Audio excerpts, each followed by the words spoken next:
Welcome back to Go, and I'm here with Frank. Frank, what are we standing in front of? Stand in front of the CF-18 Hornet. And can you tell me a little bit about this beautiful piece of machinery here? Yes, this is Canada's lead fighter.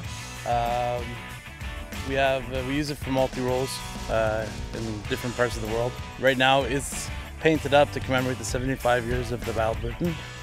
And we're touring with the CF-18 demo team to show this beautiful airplane.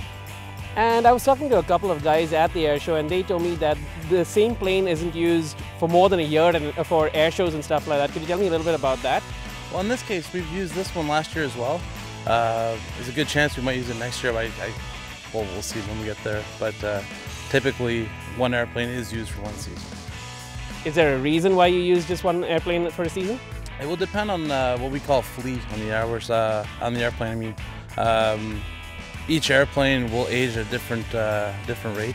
This one happens to be a very low experience, very low flight hours. So this is why we use this one. Awesome. Okay.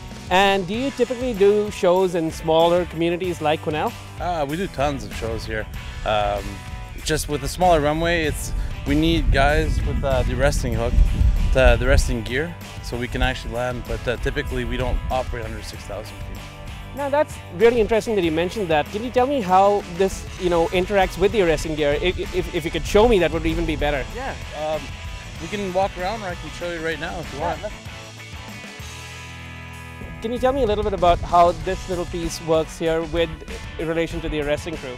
So what happens is when the pilots select hook down in the cockpit, this whole assembly right here will lower, and this will actually rub on the ground. So this shoe that I'm pointing out right here will actually rub on the ground, and just on the forward face where my hands are, the cable will actually get trapped, thus slowing the airplane down. And does the pilot feel anything in the cockpit when that happens? Oh yeah, yeah. It's a very good deceleration rate. And would you do a show in a community like Quesnel with a smaller runway like this if there wasn't an arrestor crew in place? Typically not. We don't like coming into small areas, small fields. The resting gear really we make sure that we were able to come in and land. So we're able to stop in a very short distance, as you probably saw when our backup airplane landed, right? That's right. I not only saw it right now, I actually got to see it yesterday when I was down there filming a story with the arrestor crew. So let's go check the story out and see what the arrestor crew actually does.